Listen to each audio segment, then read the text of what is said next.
con la idea y con la temática del colegio que, ¿no es cierto?, con una buena impronta ha decidido digamos, tratar de que no solamente los profesionales recién matriculados, sino aquellos que ya llevan algún tiempo, algunos años ejerciendo una profesión, de alguna manera empiecen a tener una noción un poquito más cabal de lo que es el ejercicio de la profesión, porque ustedes vieron que cuando todos salimos de la facultad, todo este tema de la ética profesional, de la responsabilidad profesional, es como que uno sale sin tener mucha idea de eso. Además, en una profesión, en una carrera como la de ustedes, imagínense nosotros que venimos de profesiones cercanas digamos, relacionadas directamente con el derecho, ¿no es cierto?, la abogacía, la escribanía. Imagínense que nosotros salimos prácticamente sabiendo muy poco de todo esto. Ustedes o las profesiones que no son afines, como yo siempre digo, creo que es una falencia de ya lo hemos hablado incluso lo hemos hablado con Frix acá y lo hemos hablado con varios decanos de varias facultades, pero como yo digo siempre, vieron, estamos en Argentina, entonces es muy lindo cuando uno se reúne a hablar, está todo estamos de acuerdo, y después para implementar las cuestiones, porque cuando nos hemos reunido con decanos de facultades, ¿no es cierto?, donde todos coinciden que en el último año de la carrera que sea, tendría que hacerse mucho hincapié en este tema de la prestación del servicio profesional, de la ética, de las responsabilidades profesionales, ¿no es cierto?, que muchas veces están diluidas en materias al cabo del desarrollo de una carrera, tocados muy someramente. Y por ahí, como siempre digo, uno ve que cuando un profesional es sometido a un proceso, digamos, por responsabilidad profesional, hasta uno le da lástima porque muchas veces son cuestiones puramente de negligencia y negligencia sin ningún ánimo, digamos, con culpa, digamos, no hay ninguna intención obviamente de causar un daño, muchas veces sí, ¿no? Pero la mayoría de las veces no.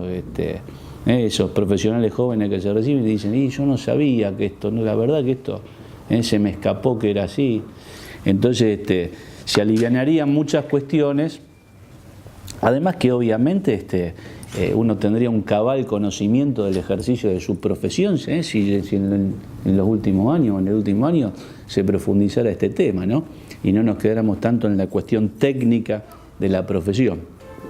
Pero bueno, entonces el colegio ya a partir del año pasado se propuso, digamos, lo están haciendo la mayoría de los colegios profesionales, se propuso, digamos, hacer este tipo de charlas, ¿no es cierto?, en donde debates, más a partir del año pasado con la entrada en vigencia del nuevo Código Civil y Comercial, que si bien no ha alterado mucho en el tema de la responsabilidad profesional, tiene algunas cositas, pero el concepto de la responsabilidad del profesional liberal sigue siendo la misma.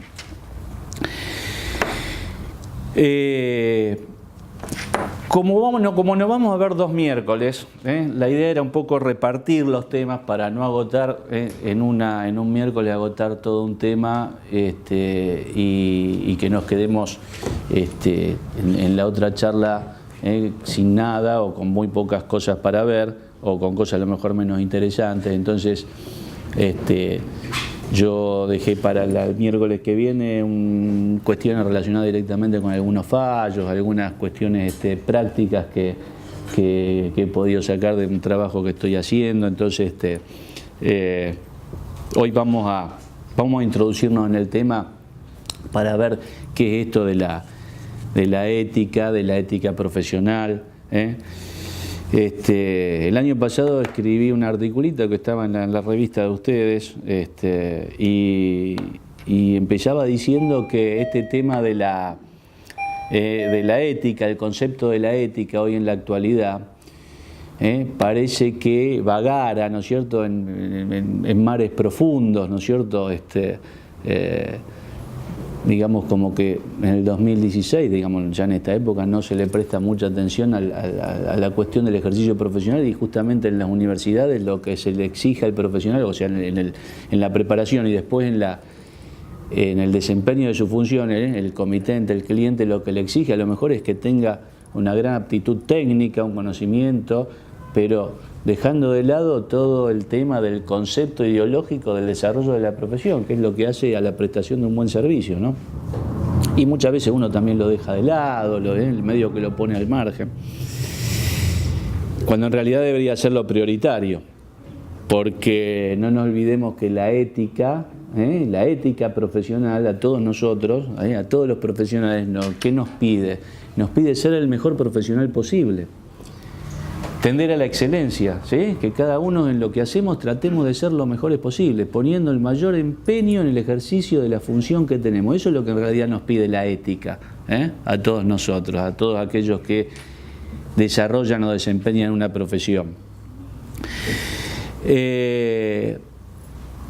No voy a, digamos, a entrar en cuestiones filosóficas de la ética, ni mucho menos, porque no tiene sentido y nos aburriríamos todos. Pero sí tenemos que hacer mención a un par de cuestiones.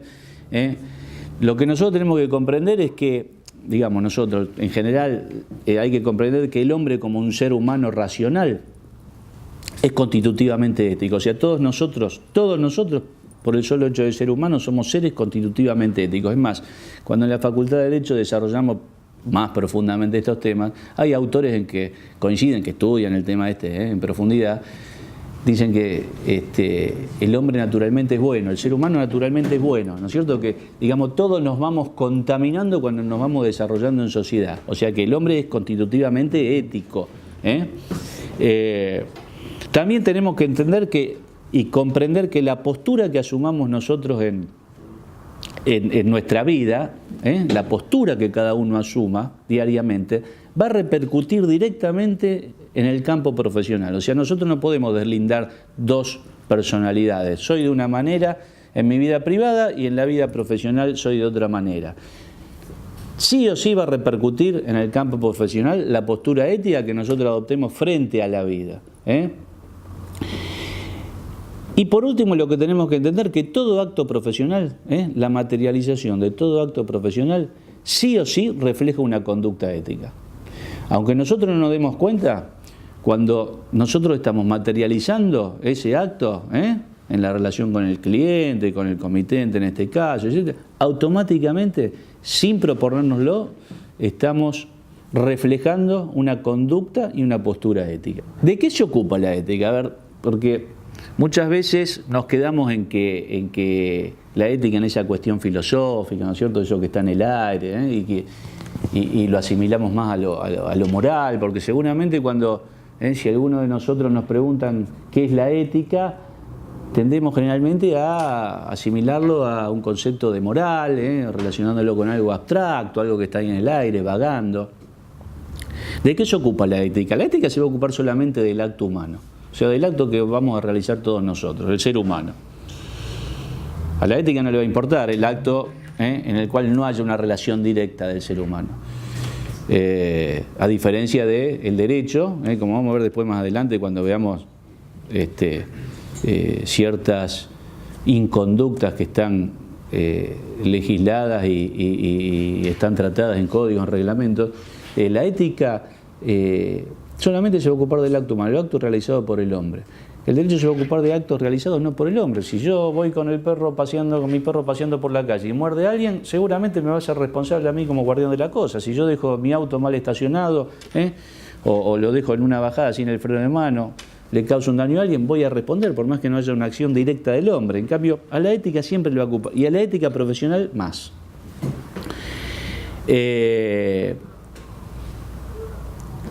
¿Cuántas clases de actos humanos hay? Hay muchísimas clases de actos humanos. La ética se va a ocupar de ese acto humano que tiene trascendencia en sociedad. O sea, ese acto que tiene una trascendencia en la otra persona. Ustedes saben que todo profesional, cuando se matricula, que en realidad cuando se produce el disparador de los deberes éticos, de las obligaciones, de los derechos y de los deberes,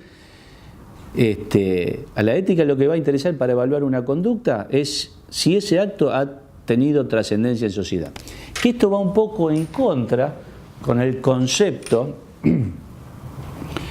de la ética en general. ¿Por qué? Yo digo siempre, y le explico a los chicos cuando estamos en la facultad, digo chicos y no tan chicos, ¿no? Porque tienen más de 20 y pico de años, futuros profesionales, ya casi profesionales, entonces la ética siempre hay que analizarla de adentro hacia afuera. Esto hay que grabárselo. Si nosotros enfocamos de otra manera el análisis, le estamos errando. ¿Por qué? Si yo me enfoco en decir, a ver, yo voy a trabajar de tal forma, a lo mejor a veces me gusta caminar por la derecha, a veces voy por la izquierda, a veces siempre, mientras a mí no me agarren, mientras yo no pueda dejar ningún dedo marcado, y bueno, entonces si nosotros encaramos, en este caso la prestación de un servicio profesional, de esta manera, lo estamos enfocando mal, porque el análisis siempre tiene que ser de adentro hacia afuera. Yo tengo que hacer esto porque esto debe ser así. ¿Y por qué es así? Y porque la sociedad me exige que yo me comporte de esta manera. ¿Y por qué esto le sirve a la sociedad? Cuando definimos a la ética, hubo un autor que se llamaba David Ross. ¿Y Ross qué decía de la ética? Ross decía que la ética es la ciencia que formula pautas y reglas de conducta. Pero Ross decía que más que pautas y reglas de conducta eran reglas de buena conducta. ¿Sí? ¿Por qué? Porque todas esas acciones que nosotros realizamos a diario tienen que estar relacionadas siempre con los dos elementos esenciales que tiene la ética. ¿Y cuáles son estos dos elementos esenciales? Decía Ross, lo correcto y lo bueno. ¿Sí? ¿Lo correcto qué es? Lo correcto es aquello que me es exigido por la sociedad. La sociedad espera que yo me comporte de determinada manera. ¿Sí? El vecino mío, ¿qué espera? Que yo sea afable, que sea correcto, que sea respetuoso. Punto. No me va a exigir otra cosa. El cliente mío, ¿qué me va a exigir?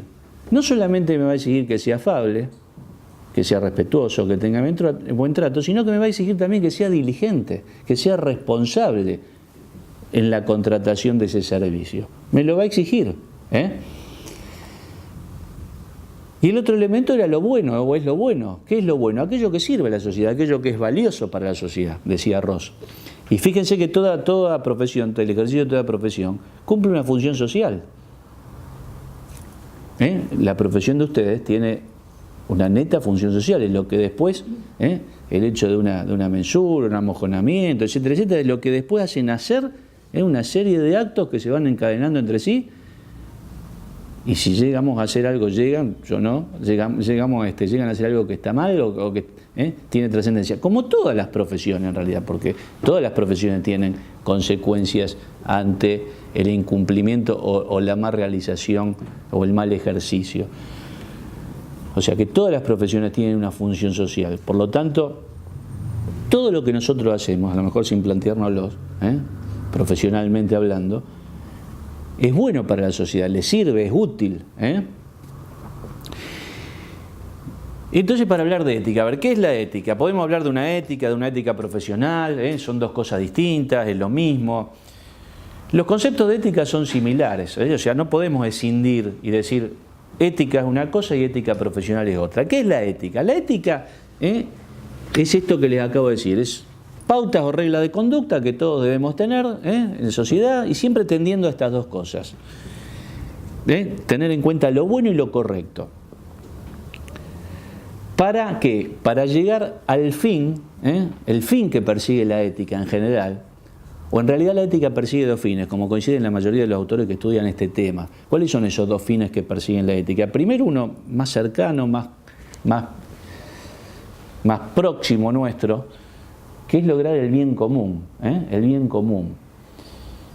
Yo creo que todas las profesiones en su naturaleza jurídica tienen como objeto el bien común, pero la ética, cuando hablamos de ética, además persigue como bien supremo, como fin último, lograr la felicidad en una sociedad. Aristóteles decía que si en una sociedad todos viviéramos teniendo en cuenta ese bien común, respetándonos, etcétera, donde todo fuera ordenado, sería una sociedad feliz, que en definitiva yo creo que Aristóteles hace muchos años lo que hizo es decir lo que todos debemos pensar, ¿no es cierto? Si todo fuera correcto, si todos nos respetáramos, si todos fuéramos diligentes en nuestro trabajo, sería una sociedad feliz, una sociedad donde todo funcionaría perfectamente. Y la ética profesional entonces, ¿qué es? ¿Es algo distinto? No va a ser algo distinto, no podríamos decir que la ética profesional no son pautas o principios, pero la ética profesional tiene un plus. ¿Cuál es ese plus? Esas pautas o principios, además, son exigidas a aquellos que desempeñan una profesión. O sea, la ética profesional, cuando hablamos de ética profesional, ya además como les dije recién, ya además de la afabilidad, de ser cordial en el trato con el cliente, ya nos va a exigir un poco más. Tenemos un plus a aquellos que somos profesionales. Y además vamos a encontrar reglas y principios éticos que van a ser comunes no solamente a todos los profesionales, sino normas éticas o principios éticos que van a ser comunes a aquellos que desempeñan una misma profesión. Y en la actualidad, yo digo en la actualidad, un concepto moderno que en realidad tiene unos 20 o 30 años, pero es un concepto relativamente moderno, ya no se habla más de ética profesional, se habla de deontología profesional. Porque la deontología es un concepto más amplio. Seguramente si ustedes en una cátedra, en alguna de las universidades de Europa o de Estados Unidos, cuando se da esta materia o se trata este tema, ya no se habla más estrictamente de ética profesional, se habla de deontología. La deontología, como les dije, es un concepto más amplio. ¿Por qué? Porque la deontología le agrega a la ética profesional todo el aspecto normativo que la ética no tenía. O sea, ¿qué les quiero decir con esto? Hasta hace varios años atrás, en una facultad, en un instituto, en una universidad, al hablar de ética profesional nos quedábamos en ese campo abstracto, en donde la ética profesional, ¿qué es o qué era? Un decálogo de principios que nos exhortaba a todos nosotros, ¿sí?, a comportarnos de determinada manera. ¿Sí? Eso era la ética profesional. El profesional debe tratar tal cosa, el profesional con lo cual nos pedía a todos nosotros que nos comportemos de determinada manera, y quedaba ahí. Sí, quedaba en esa cosa media filosófica. ¿Y qué pasaba con el incumplimiento de esas pautas, de esos principios? Nada, porque la ética profesional nos exhorta a que nos comportemos o tengamos determinada conducta. Pero la deontología es lo que ha hecho de alguna manera nacer y constantemente estar evolucionando. ¿Qué cosa? Los códigos de ética, los reglamentos, los estatutos. ¿Por qué? Porque la ética, la deontología, al agregarle a la ética profesional todo el aspecto normativo, ¿qué está haciendo la deontología con la ética? Ya no la deja en ese campo abstracto. ¿Sí? ¿Qué hace? La baja a la tierra. Ustedes saben que cuando hablamos de derecho positivo, ¿cuál es? Es aquel que está escrito y que además de estar escrito está vigente en una sociedad. Eso es derecho positivo, ¿sí? La otra vez me decían en una clase, el Código Civil, pero está escrito el viejo, ¿no? Sí, está escrito, pero ¿es derecho positivo? No. ¿Por qué no? Porque no está vigente. Si lo vamos a agarrar, seguramente vamos a agarrar un código y vamos a leer qué decía el código de Vélez Sarsfield. Pero si nos quedamos con el concepto de que derecho positivo, el que está escrito, no, estamos mal. O sea, es el derecho escrito y que está vigente, que rige en un país, que rige en una sociedad. Entonces, la deontología, ¿qué hace con la ética profesional? Esto, la positiviza. ¿Qué hizo la deontología? Baja todos estos principios de la ética profesional, ¿a dónde? A códigos, a estatutos, a reglamentos, ¿sí? Toma ese principio que está ahí dando vuelta en donde nos pide a todos nosotros que seamos buenos profesionales, que nos comportemos bien. Pero ya lo baja a la tierra y lo hace real. ¿Por qué? Porque me lo pone en un código, me lo plasma en un código, me lo plasma en un estatuto, lo positiviza y ya Ya no me dice en ese estatuto, me dice, señor profesional, señor agrimensor, trate de... No, ya no me lo dice así. Me esboza, y digo esboza porque los códigos de ética en general no son, no es lo que es un código penal. En el código penal todas las figuras que están contenidas ahí están tipificadas, término que habrán escuchado ustedes. ¿Qué quiere decir que están tipificadas? Quiere decir que todo lo que no esté en el código penal no es delito. O sea, si hay alguna infracción, llamémosle, y no la encontramos en el Código Penal, no la encontramos descripta en el Código Penal, no es delito. Podrá ser otra cosa, pero no va a ser delito. No voy a ser sometido a un tribunal penal si la figura no está ahí. Por eso se llama tipificación. En los códigos de ética esto no se podría haber hecho, porque si no se escaparían muchas inconductas que quedarían en el aire y no podrían ser juzgadas. Entonces, los códigos de ética no tienen esta característica. Los códigos de ética esbozan, más que esbozan, definen principios o definen inconductas en realidad. Y después nos vamos a encontrar en los códigos de ética con algún artículo, algún inciso que va a decir y toda otra conducta que viole el ejercicio de la profesión. Entonces, la deontología, ¿qué hizo? Plasma en códigos ¿qué cosa? Inconductas, define faltas de ética y además ya impone sanciones. Y esto es lo importante de la deontología. ¿Por qué? Porque hasta hace un tiempo, ya les digo, si algún profesional cometía algún acto de inconducta profesional, quedaba ahí. Y menos cuando no existían los colegios profesionales. Los colegios profesionales, ustedes saben de cuándo son, porque a lo mejor no, creemos que los colegios profesionales son organismos o entidades de vieja data, a ver si son viejos, pero no son entidades que tienen 100, 200 años. ¿Saben de cuándo son los colegios profesionales? ¿Tienen idea? Fines de la década del 40, principios del 50. Sí, por allá hay chicos y chicas que me van a decir, pero estamos hablando de una cosa de hace 80, está bien, pero no estamos hablando de instituciones. Y como yo digo siempre, en la década del 50, donde empezaron, digamos, a nacer los colegios profesionales, antes ya había facultades y había gente que salía, había profesionales y no existían los colegios. Ustedes saben, por ejemplo, los médicos, el que se recibía de médico, se tenía, bueno, eran todas las provincias lo mismo, tenía que ir al Ministerio de Salud de la provincia, se inscribía, y aunque a ustedes les parezca mentira, no estamos hablando del año 1720. En los ministerios había un señor con un librito, entonces uno llegaba y decía, yo soy fulanito de tal, me recibí, mire, acá está la constancia, y tomaba nota a mano. Imagínense que había máquina de escribir, pero no existía computadora, no existía nada. Entonces tomaba nota a mano. Los abogados pasaba lo mismo, tenían que ir a la Corte Suprema de cada provincia, esa era la inscripción. Entonces, ¿qué tutela tenía el Estado? ¿Qué tutela tenía el Estado sobre eso, sobre el profesional que se portaba mal? Y así es el nacimiento de los colegios profesionales. Los colegios profesionales, ¿cómo nacen? Nacen por la delegación del poder de policía que le hace el Estado, la necesidad de crear un organismo que controle, un órgano que controle, ¿qué cosa? El comportamiento. Por eso las dos funciones esenciales de un colegio, ¿cuáles son? Un colegio tiene un montón de funciones, pero ¿cuáles son las dos funciones esenciales que son la razón de existir de un colegio? Si un colegio no tuviera estas dos funciones, la verdad que no tendría motivo.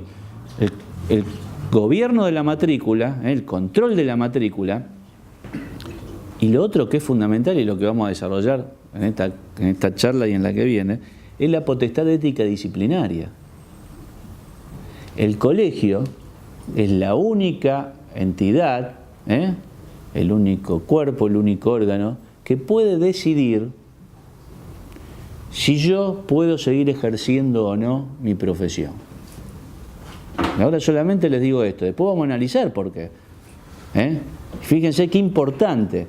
Como yo siempre digo, este es un tema muy importante porque muchas veces no le damos importancia a esto y cuando nos metemos en el campo de las responsabilidades, este aspecto lo dejamos de lado, es como que tiene menor jerarquía.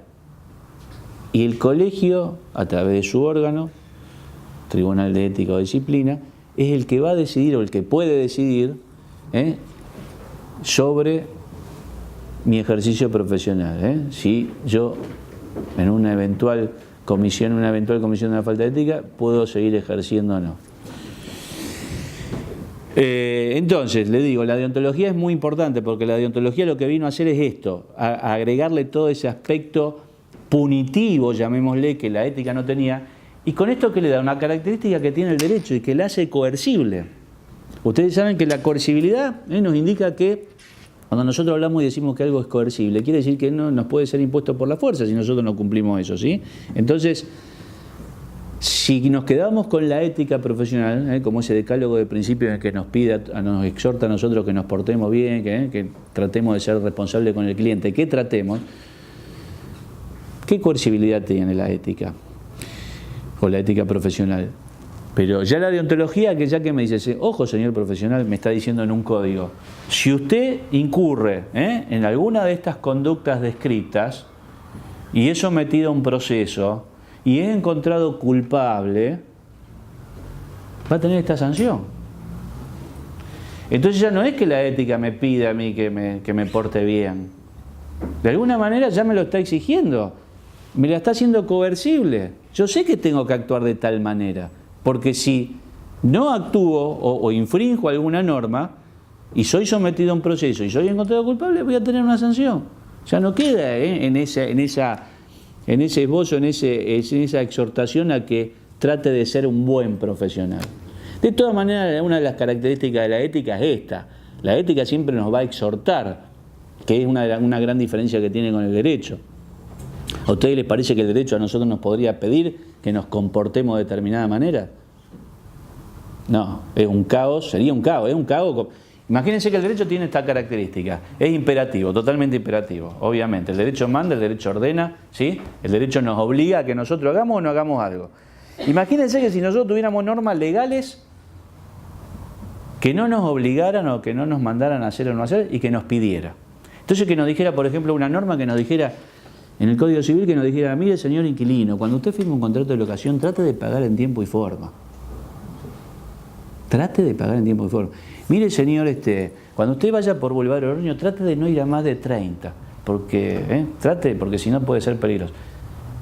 Imagínense que sería un caos que hubiera normas legales redactadas de esta manera. En cambio, las normas éticas, esos principios éticos, sí, la naturaleza jurídica de los principios éticos es así, es distinta, nos pide, nos exhorta. Pero como todo, como dije antes, como todo se va contaminando, ¿sí? Y como el Estado tiene que ejercer ese poder de policía que lo delegó en los colegios y de alguna manera tiene que haber un control, la deontología, ¿qué hizo? Hizo esto, lo asimiló al derecho.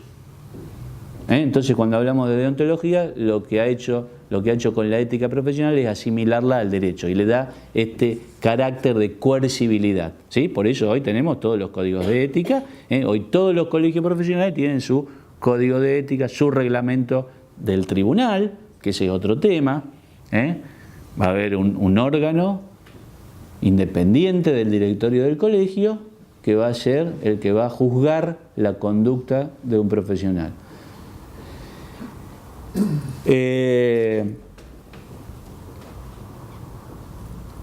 Esto hace que un profesional pueda tener una calidad de ética. O sea, si un profesional tiene un conocimiento cabal de su profesión, ¿qué quiere decir un conocimiento cabal? ¿Cómo se logra un conocimiento cabal de su profesión? Estudiando, preparándose. ¿Dónde se prepara uno? En una universidad.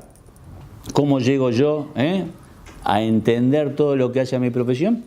Preparándome en una universidad. Más el juramento que todos nosotros damos desde el momento que nos recibimos y prestamos el juramento, ¿para qué? Para obtener la matrícula y para poder ejercer. Porque si nosotros no prestamos el juramento, que es uno de los requisitos esenciales, no obtendríamos la matrícula. A ver, fue una de las disquisiciones siempre más grandes que hubo con el tema de la colegiación. ¿Por qué la colegiación es obligatoria? ¿Están autorizadas por el Estado? para emitir un título habilitante para el ejercicio. Fíjense la incongruencia. A ver, hoy en el 2016 ya es indiscutible, pero fíjense en la incongruencia de esto cuando nace todo esto. Todas las universidades están autorizadas para emitir un título habilitante. Entonces, ¿por qué para poder ejercer tengo que matricularme? Si yo cuando salgo de la facultad, cuando me dan el título, que por ahí me lo dan enseguida, por ahí hay facultades que lo dan a los 6 meses, un año, bueno, pero alguna constancia tenemos. ¿Por qué no puedo ejercer? Si el título es habilitante para el ejercicio. Justamente es por esto, por el control y por el gobierno de la matrícula, que al Estado ya es como que se le escapó. El Estado dijo, bueno, de alguna manera tiene que haber un control sobre todos los profesionales. Tienen que crearse estas entidades que son los colegios y que van a tener la facultad delegada mía de ejercer ese poder de policía. Por lo tanto, el profesional, el que se recibe, tiene que cumplir ese requisito de ir a esa entidad, cumplir los requisitos que le exige la entidad, que fue uno de los cuestionamientos de la inconstitucionalidad de la colegiación obligatoria. ¿Por qué tengo que cumplir un requisito de certificado, de reincidencia, de conducta, pagar? No solamente pagar una matrícula, sino pagar la cuota durante toda mi vida profesional. Es más, se planteó, a ver, esto que yo les digo, se planteó como una cuestión, esto llegó, hubo un caso que llegó a la Corte y otro caso llegó a una Cámara Nacional Contencioso Administrativa. Se planteó esto, la inconstitucionalidad, ¿por qué? Porque se vulneraban derechos constitucionales. ¿Qué dice la Constitución? Que todos tenemos el derecho a la libertad de trabajo. Y que además tenemos derecho... Existe el derecho de la libre asociación, saben ustedes, derecho constitucional. Y acá se vulneraban, decían, estos dos casos jurisprudenciales que hubo, que iban, digamos que atacaron la constitucionalidad de los colegios, decían que se vulneraban estos derechos. O sea, si yo me recibo de agrimensor, tengo el título habilitante para el ejercicio, porque además tengo que subir ese escaloncito, ese plus, ese requisito de ir a esa entidad me exige esto, aquello, cumplir con esto, inhibición, certificado de acá, aquello, pagar, y después yo tengo que pagar toda mi vida porque si no, no voy a poder ejercer, porque si yo me atraso en la cuota colegial no puedo ejercer. Y además decían, cuando se cuestiona esto, decían, ¿y la libertad de asociación dónde está? Porque ustedes saben que las matrículas profesionales, ¿qué carácter tienen? ¿En dónde se puede ejercer? ¿Qué jurisdicción, qué competencia, digamos, tienen para utilizar términos? O sea, usted, un agrimensor matriculado acá, ¿se puede ir a Salta y trabajar en Salta? No. Mendoza no. ¿Tienen la suerte de tener cliente en Córdoba? ¿Pueden ir a trabajar a todos lados? No. No lo podemos hacer ninguno, ¿no? No lo puede hacer un abogado, no lo puede hacer un médico, no lo puede hacer un ingeniero.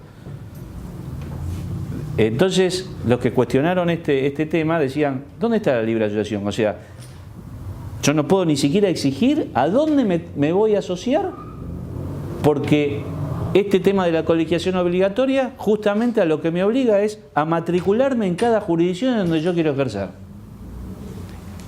Cumplir todos los requisitos en cada jurisdicción, pagar en todas las jurisdicciones.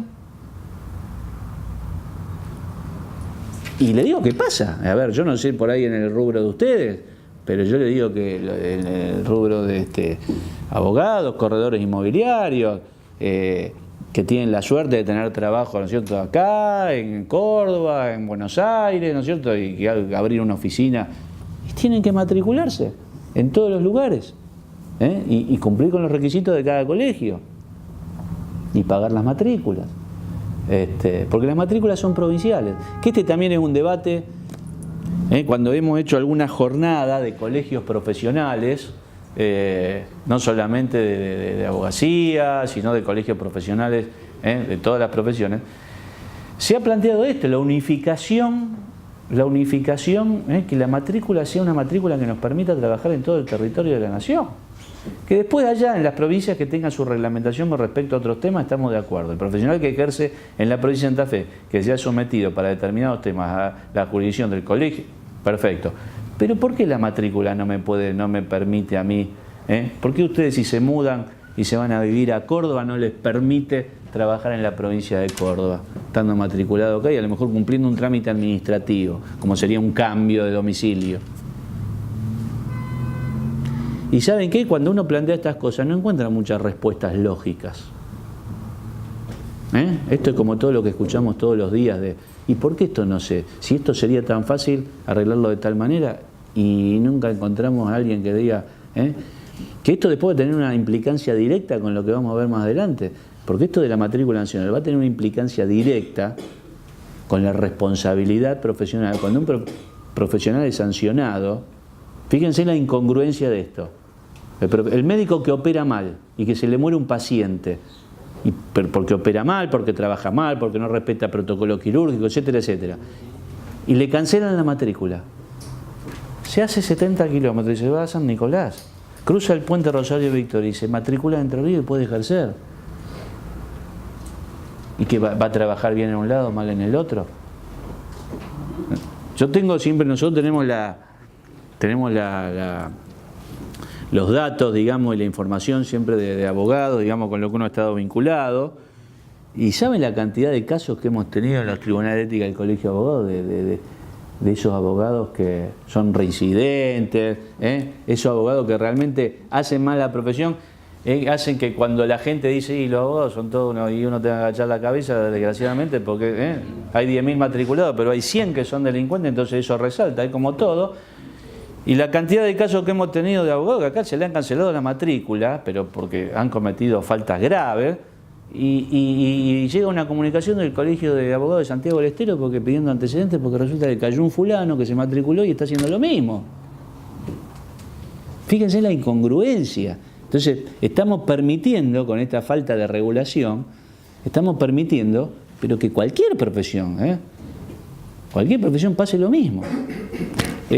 Por eso le digo, una relación directa esto, el tema de la matrícula, que yo creo que algún día se va a tener que lograr. Eso va a hacer que haya una unificación de antecedentes. Vamos a ver, la idea es empezar a ver un poquito los distintos ámbitos de responsabilidad profesional, así después ya entramos directamente en el campo de la responsabilidad profesional. Todo esto que dijimos, que obviamente por ahí es lo más, no sé si lo más pesado, pero a lo mejor lo que tiene más contenido filosófico, este tema de la ética, es la ética profesional, pero de alguna manera tenemos que tener en claro, sirve, de lo que dije al principio. Si uno, a lo mejor uno preferiría que, seguramente a lo mejor ustedes estarán más interesados a ver qué de entender, o a ver un poquito, tratar de entender el tema de las consecuencias jurídicas o no ante la mala prestación de un servicio. Sí, pero volvemos siempre a lo práctico y a lo pragmático, y por ahí estas charlas a lo mejor sirven para este tipo de cosas, para que nos sentemos un minuto y pensemos en realidad si estamos haciendo bien las cosas o no. Esto es como todo, después cada uno decide qué es lo que quiere hacer de su vida, ¿no? Pero por lo menos a lo mejor un minuto de reflexión y decir, bueno, a ver, paro la pelota y me planteo esto. Para hablar de ética profesional y de responsabilidad del profesional, tenemos que tener en claro, digamos, hay que tener en claro quién es un profesional, porque ¿por qué no se le exige la misma conducta a aquel que no es profesional? Un comerciante o digamos una persona que no es profesional no tiene ninguna entidad que regule. Vieron que hay cámaras, hay asociaciones, pero que no tienen ningún poder sobre esas personas, sobre esos comerciantes, quienes realizan una actividad que no es una profesión. Por eso, profesión, como yo siempre digamos en derecho, obviamente que yo digo, ustedes tienen que saber, porque el día de mañana son ustedes los que van a defender a los profesionales o los que van a atacar, digamos, a un profesional en el caso de que haya alguien cometido algún acto de inconducta. Entonces ustedes tienen que tener en claro qué es un profesional para ver qué tipo de acción el día de mañana tienen que iniciar. Cuando nosotros definimos a la profesión, ¿qué es? Es una actividad duradera en el tiempo, ¿sí? O sea, ya nos da el concepto de habitualidad, que no sea algo ocasional, mediante la cual el hombre, digamos, ¿qué hace? Se procura el sustento para sí, para su familia, o sea, ya me da otro concepto de onerosidad, de una retribución, en donde desarrolla, ¿qué cosa? Capacidades y aptitudes personales, o sea, todos nosotros de alguna manera nos vamos capacitando, vamos profundizando, vamos estudiando. Y esas capacidades y actitudes personales, además, las tenemos que tener, digamos, tienen que haber sido obtenidas por nosotros ¿en dónde? En instituciones que pueden ser públicas o privadas, reglamentadas, ¿sí? Y autorizadas por el Estado, ¿para qué? Para eso que les dije hace un rato, para emitir un título habilitante, ¿sí? O sea, eso es lo que, si nosotros cumplimos con esto, vamos a hablar de una profesión, de una profesión de un profesional, ¿sí? Ese es un profesional, el que tiene un título habilitante para el ejercicio emitido por una entidad pública o privada, pero autorizada por el Estado para emitir ese título. Entonces esto es lo que nos va a dar el concepto del profesional y automáticamente vamos a analizar a aquel que cumple estos requisitos y es un profesional, o sea, los efectos de ¿qué? De la responsabilidad que va a tener el día de mañana en la prestación del servicio.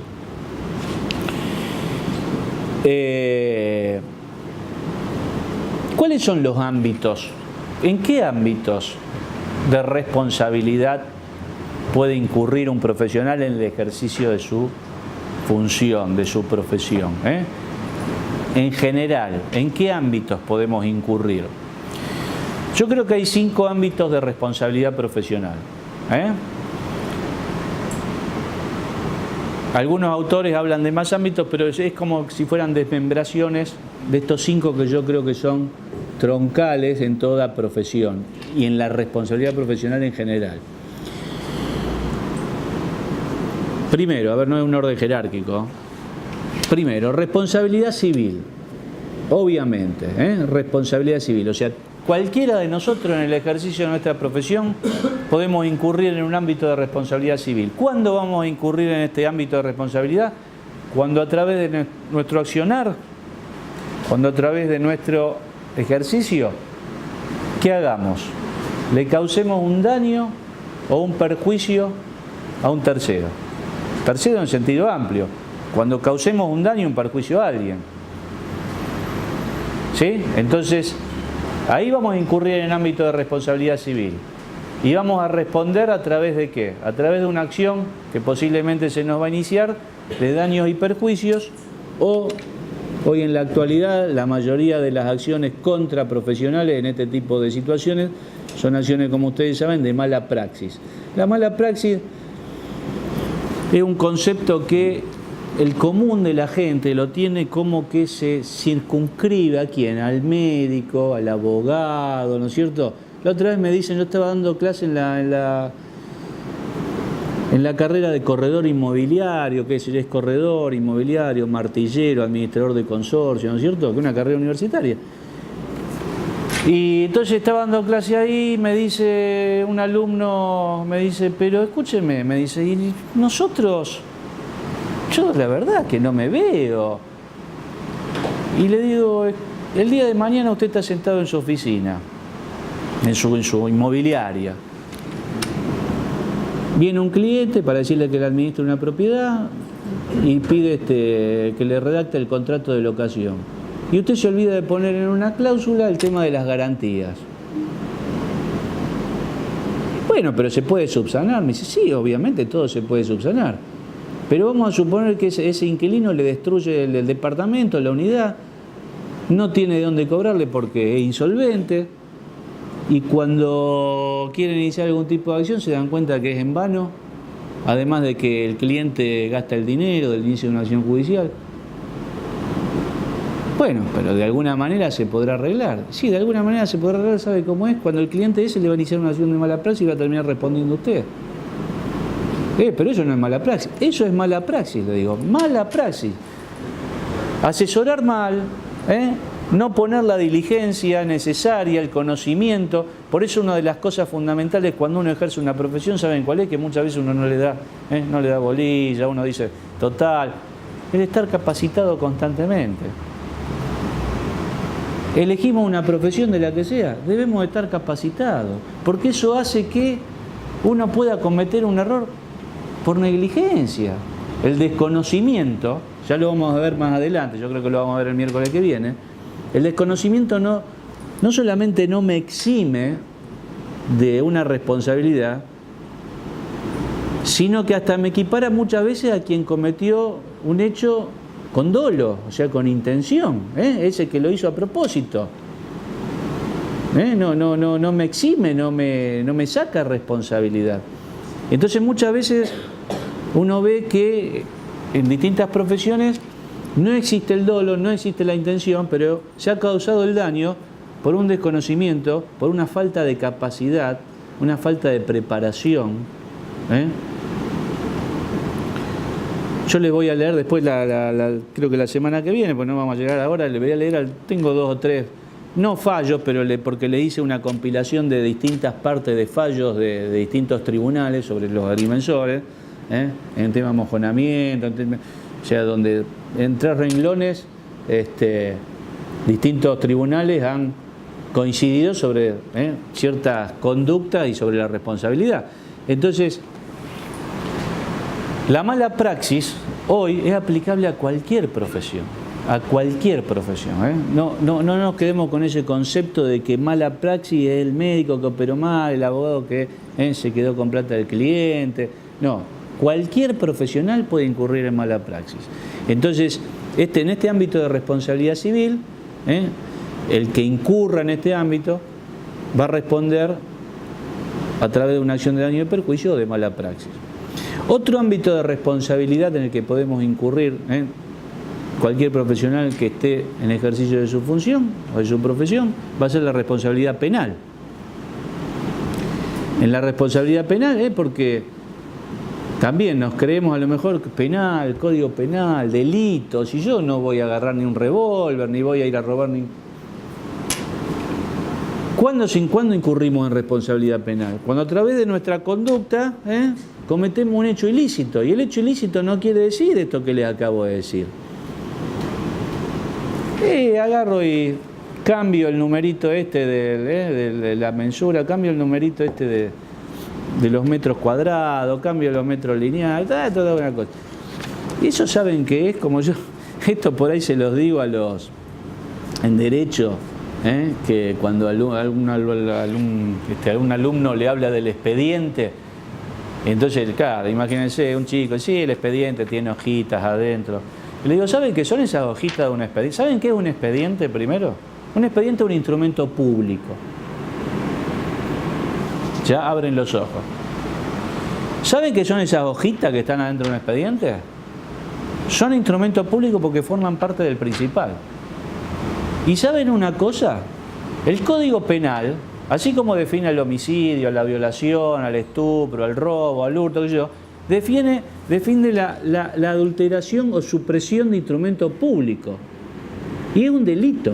Y no es un delito que tiene 2 meses de prisión o una pena. Entonces,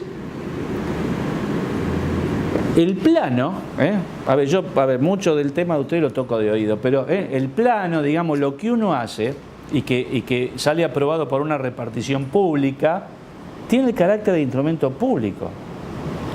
Entonces, cuando yo digo, esto es una pavada, algo acá lo tacho, estoy adulterando un instrumento público.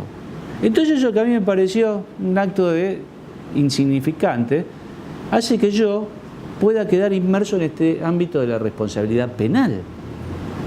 Y yo después no le podía decir al juez penal, pero mire, pero yo traté, después para favorecerlo al cliente. Entonces, ni qué decir cuando hay algo con intención, fraguar. Después vamos a ver que la ley de catastro tiene un artículo, el artículo 65, que habla expresamente de fraguar o no fraguar un documento. Pero, ¿cuándo incurrimos en responsabilidad penal? ¿Cuándo un profesional incurre? Cuando a través de su conducta comete un hecho ilícito. Después, si fue hecho con dolo, si fue hecho con culpa, si fue algo que yo me lo podía representar o me lo debía representar en virtud del conocimiento, porque no nos olvidemos que cuando hablamos de responsabilidad profesional y relacionado con el campo penal, es que a nosotros, a los profesionales en general, en el ámbito en que se nos exige un poquito más. O sea, un profesional tiene que saber que eso, lo tiene que saber por su capacitación, por su conocimiento, que eso puede traer aparejada tal consecuencia. Otro ámbito de responsabilidad profesional. La responsabilidad o el ámbito administrativo, fiscal, como lo llaman otros autores. ¿Cuándo vamos a incurrir dentro de este ámbito? Un profesional va a incurrir cuando, a través de su accionar, de su conducta, viole alguna de las normas fiscales, justamente, establecidas para el ejercicio de su profesión. Y acá en esto hay que aclarar lo siguiente, porque muchas veces nos quedamos, yo dije, normas fiscales relativas al ejercicio de su profesión. Y esto es un concepto muy amplio, por eso hay que determinar qué normas, porque muchas veces yo digo, a ver, me cuido, tengo que trabajar bien en todos los aspectos, pero en esto no. ¿Qué es esto que no me cuido? Y en lo mío, ¿qué es lo mío? El aporte al colegio, la cuota de mi colegio, etcétera, etcétera. Lo que es estrictamente el cumplimiento de normas fiscales relativas al ejercicio de mi profesión, pero mía, mi monotributo, mi inscripción en ganancias, eso no. Y todo lo que está relacionado con el ejercicio de mi profesión, en todos estos temas que les acabo de decir, hacen que yo incurra en este campo de responsabilidad administrativo o fiscal. No si yo no pago el impuesto inmobiliario de mi casa como NN, no si yo no pago el TGI de mi casa, eso es distinto. Ahora, en todo lo que sea relativo al ejercicio de mi profesión, sí, y todo lo que sea relativo al cliente, al comitente. Soy responsable. Si esto reponía 100 pesos y yo le hice reponer 50. O sea, en todo lo que sean esas obligaciones fiscales, no solamente en lo atinente al ejercicio de la profesión, sino en lo que hace a la relación con ese cliente, ese comitente. Si yo repongo mal, si yo le pido al cliente el sellado porque esto debe reponer 100 y repongo, me hago el vivo y digo a ver si esto pasa y repongo, voy a ser responsable yo.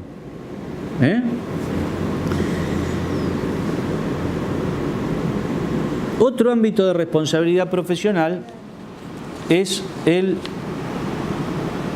judicial o procesal. Y ustedes me dirán, ¿y qué tenemos que ver los agrimensores con esto?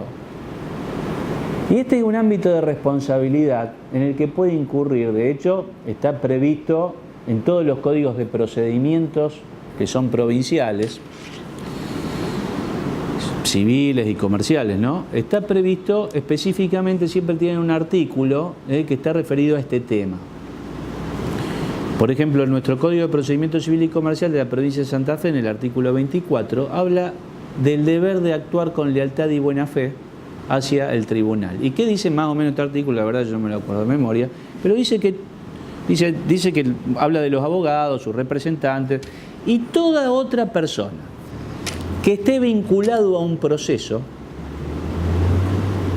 y que cometa algún acto de inconducta en el proceso, podrá ser sancionado por el juez de ese proceso, el que esté llevando adelante ese debate. Y ustedes me dirán, y bueno, yo no soy abogado, está bien, en este momento tengo la suerte de no estar vinculado a un juicio, no soy actor, no soy demandado, pero el concepto nos habla de cualquier persona que esté vinculada a un proceso, con lo cual no me está diciendo que yo tengo que ser parte, tengo que ser actor, demandado. El estar vinculado, y ya yéndonos estrictamente, porque vinculado puede estar un testigo,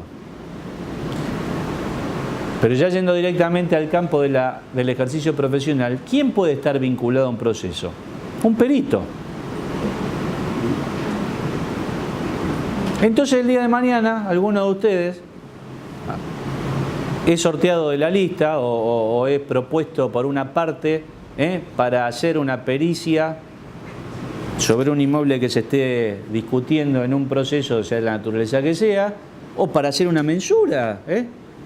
Hasta puede ser en un proceso voluntario, como ser una sucesión en que los herederos no se ponen de acuerdo, dicen, che, tenemos el terrenito este que vino del abuelo, está ahí, ¿por qué no llamamos un agrimensor? Entonces, entran al proceso. El agrimensor entra al proceso. No es parte, pero entra al proceso. Y dentro de ese proceso yo les dije que el juez está facultado a sancionar a aquel profesional, en este caso, que cometa algún acto de inconducta. Y pareciera que yo les quiero decir que le tengo que faltar el respeto al juez, que tengo... Y sí, obviamente que eso va a estar sancionado. Si el juez me cita a una audiencia a las 10 de la mañana y yo caigo a las 11:30. Obviamente que me va a sancionar y además vas a mandar las actuaciones a este colegio si yo llego y le falto el respeto. Obviamente. Pero ¿qué es un acto de inconducta? Si el juez me da un plazo, me corre un traslado a mi agrimensor para que yo presente una pericia en el término de 5 días y yo graciosamente me tomo 15 porque se me dio la gana, no tuve tiempo, estoy cometiendo un acto de inconducta. Por eso, cuando un profesional está vinculado a un proceso y comete algún acto de inconducta, se llama inconducta procesal maliciosa. ¿Qué quiere decir? Que yo no soy un NN, yo no soy un lego, una persona que yo no soy el verdulero de la esquina que pobre vine a este proceso porque me llamaron testigo, porque estaba paradito en la puerta de la verdulería y me llamaron a declarar. Sí, hay un delito que es el falso testimonio, está todo bien, pero no es profesional. Por eso acuérdense lo que dije cuando empezamos a hablar. Nosotros somos profesionales, tenemos un plus, se nos exige un plus. Entonces cuando yo estoy actuando dentro de un proceso en calidad de profesional, incurro en eso que no va a incurrir otra persona, en inconducta procesal maliciosa. Y que la ley presupone que yo como profesional sé que si a mí el juez me dice, señor agrimensor, usted tiene tanto tiempo para... Obviamente que si no llego por X motivo, pediré una prórroga, está bien, pero me tengo que manejar dentro de los cánones legales. Pero yo no puedo graciosamente incumplir. Yo no puedo graciosamente decir, uy, me equivoqué en la pericia esta, agarro la hoja, la saco, la cambio... Porque además incurriría en lo que vimos antes en un delito penal. Entonces,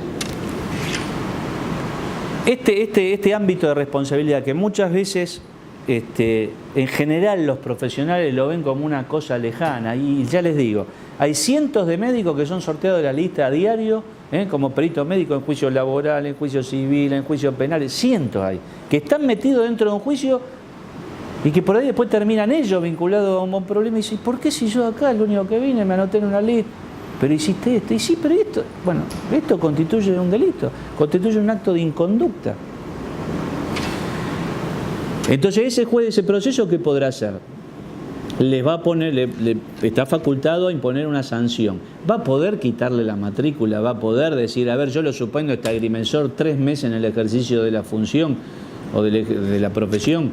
No. Ese juez solamente va a tener facultad para imponer una sanción, que generalmente es económica, pero sí va a mandar las actuaciones al Tribunal de Ética del colegio y además ese juez obligatoriamente, si ve que dentro de su ámbito, dentro de ese proceso, ese profesional cometió un hecho ilícito, va a mandar las actuaciones a un fiscal de turno o a un juez penal para que investigue la causa. Por eso les digo que es un tema, el tema de cuando uno actúa como profesional dentro de un proceso, hay que hacerlo. Esto no quiere decir que afuera del proceso de que estamos más relajados, no. Pero dentro de un proceso, ojo, porque cualquier cosita que a nosotros nos parezca que esto es algo de menor interés, puede redundar en que estemos vinculados a una responsabilidad judicial. Y por último, otro ámbito de responsabilidad que es el que teóricamente nos atañe, digamos, o más que nos atañe, al que debemos hacer referencia, es el ámbito de responsabilidad ético o disciplinario. ¿Quién incurre dentro de este ámbito? Obviamente, si hablamos de responsabilidad ética o disciplinaria, en términos generales, cualquier profesional que viole alguna de las normas, alguno de los principios éticos establecidos en su estatuto, en su reglamento, en su código del colegio en donde esté matriculado. Después vamos a desmenuzar un poquito esto, pero este ámbito de responsabilidad, como yo muchas veces digo, y esto lo veo, esto es lo que yo siempre quiero tratar de trasladar cuando nos convocan a este tipo de charlas o por ahí en algún congreso. Pareciera que el profesional a este ámbito de responsabilidad le da menor importancia. Más que pareciera, yo le digo que lo he comprobado. ¿Qué quiero decir con esto? Yo le aseguro que si yo le pregunto a ustedes, a ver, ¿de qué tienen más miedo en el ejercicio de la profesión? ¿De que me pase qué cosa? Y seguro me van a contestar. Y yo la verdad que ir preso me da un poquito de miedo. Más en este país, en esta justicia, no sabemos, no tenemos... Puedo estar 1 año preso sin sentencia, puedo estar preso en una comisaría, en una... La verdad que alguien venga y me denuncie por un tema penal y yo termine vinculado, eso sí me da un poquito de miedo. ¿Qué otra cosa me puede dar? No miedo, pero me preocupa, porque a todos nos preocupa. ¿Vieron el dicho ese que a todos nos duele el bolsillo? Y la verdad que lo que me preocupa es no mandarme ninguna macana en el ámbito civil, porque qué sé yo, si me inician una acción de mala praxis, y eso, saben que eso automáticamente, ¿qué significa? Que me van a condenar a indemnizar, a reparar ese daño. O sea que en definitiva estamos hablando de un tema económico. Como yo digo siempre, si yo tengo la suerte de tener plata en el bolsillo y me inician una acción de mala praxis y me piden 300.000 pesos en concepto de indemnización y yo tengo la suerte de tenerlo, voy y lo pago y se terminó todo el tema.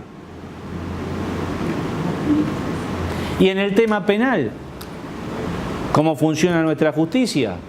Hasta muchas veces, el tema penal, y la acción prescribe, de alguna manera tengo algún juez amigo, eso queda ahí. El tema civil, como les dije, tengo la suerte de tener la plata para reparar ese daño. Está. A la responsabilidad ético-disciplinaria no le doy mucha bolilla.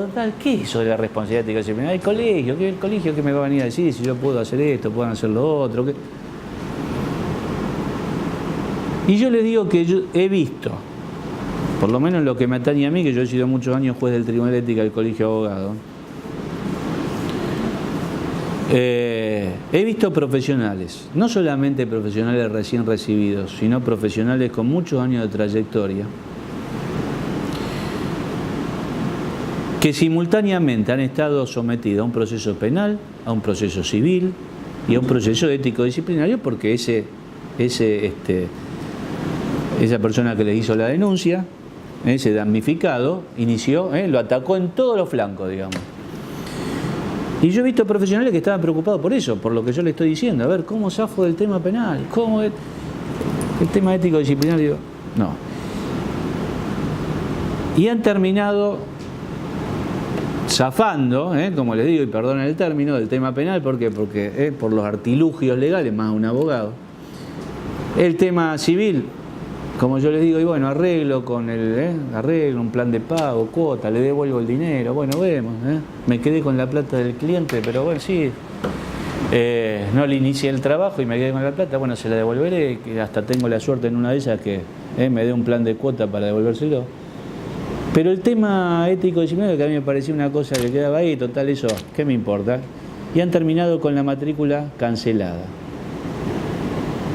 Y la matrícula cancelada, como les acabo de decir, quiere decir que yo no puedo trabajar en todo el territorio de la provincia. Lamentablemente me puedo hacer los 70 kilómetros, los 100 y puedo ir a trabajar a otro lado.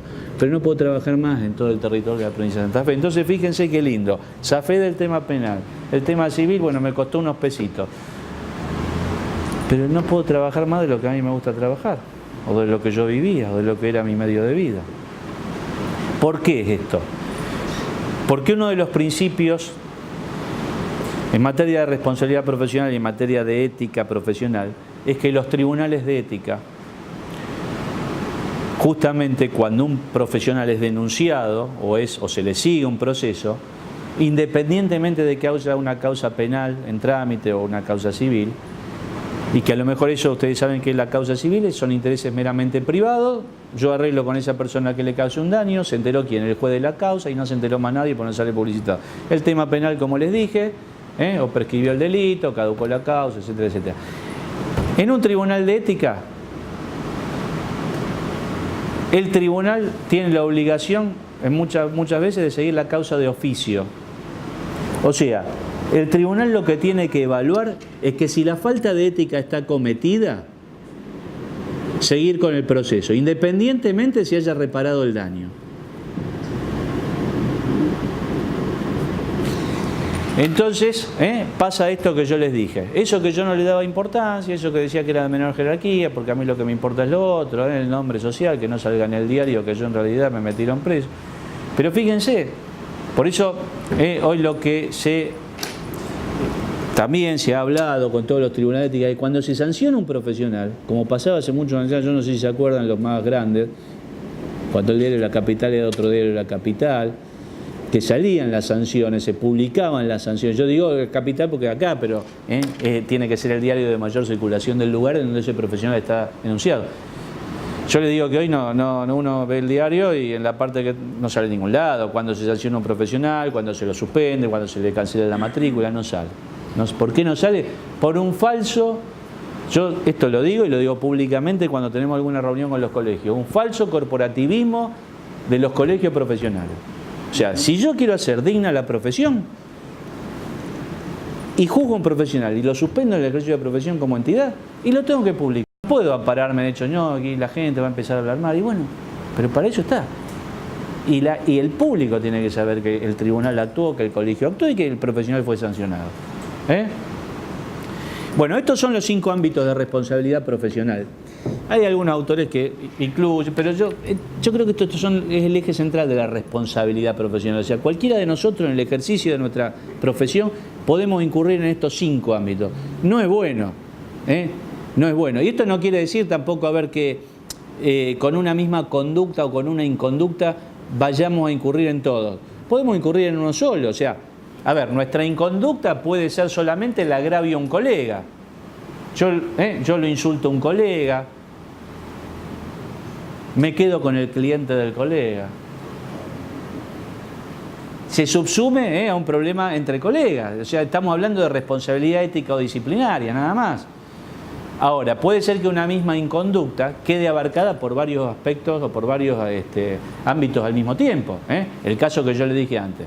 Voy y fraguo el plano, fraguo la mensura, lo hago en el API, entonces vamos a incurrir en responsabilidad contra la administración pública, responsabilidad